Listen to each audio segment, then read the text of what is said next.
it's a good segue. The dangers of being too busy. Mhm. Um, we had like we were saying, we were heavily going after marketing agencies and white labeling and doing all these things, and we were getting a lot of interest. I mean, basically every day we were doing demos and demos and demos and demos and demos, Right. and we're like, this is great. We're getting a lot of leads for the marketing agencies, and then we realized that the way we were working with marketing agencies, it was not great margins. They needed a lot more hand holding Yeah. than our normal, what we call one of customers who just put on the pixel and they just, they're just using it. Yeah. They're not using it for anyone else but themselves. So these marketing agencies who were white labeling, they just, I don't know what they thought, but there's a lot of these agencies, like we said in the beginning, that are struggling.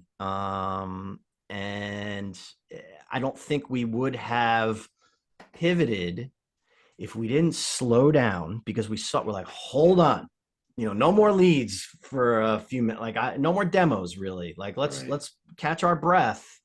And then because we did that, we had time to pivot to, like we said, skating where the puck is. And Right. there's, in this society, you know being busy very often Right. is mistaken for being successful, Yeah. right? It's Yeah. almost like a status, like, hey Tom, how you doing? It's crazy busy. Yeah. Everybody's busy. Crazy busy, right?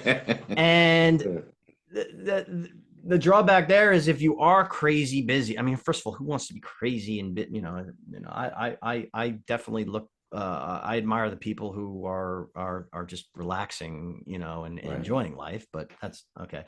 But anyway, sometimes you have to move forward, you have to take a step back, Yeah.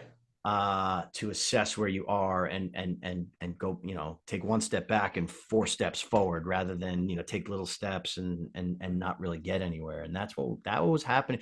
We're not saying we're not going after market. I mean, for the right marketing agency, this is such a great tool. Yeah. And we have them, but they're struggling.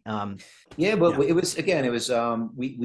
we identified it as something that we needed to investigate. It wasn't an issue, it wasn't a setback, Mhm. something we just needed to investigate, because there was a lot of time spent with the agencies. But Mhm. what I found interesting, and it kind of made us pivot a little bit, was the agencies are hurting, so they do like a what's called a MarTech Mhm. review, like a marketing technology review, and they some of them would pull MergedAnalytics out of the stack, and I do that at home. I do my review. I pull Hulu, Netflix, and just make sure we're not subscribing to everything, and that adds up at the end of the year.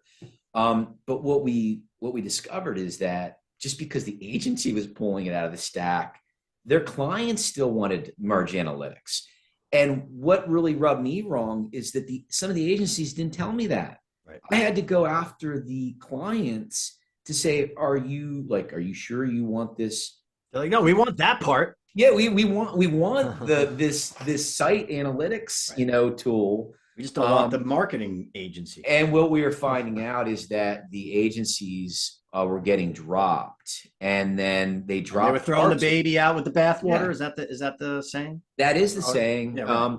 And it's actually a good saying for this. And we're like, and that was educational for us, because we had assumed that the clients wanted to move off as well, and Yeah, that wasn't the case. I And know. then we identified what clients they were, and then that gave us a chance to then penetrate other verticals based on the success that they were having. Mhm. And then that just goes back to a lot of the agencies didn't really know how to position or sell or really show, or and that's not on them, It's not. because there wasn't a whole lot of margin there for them unless they were really blowing it up or doing it right. So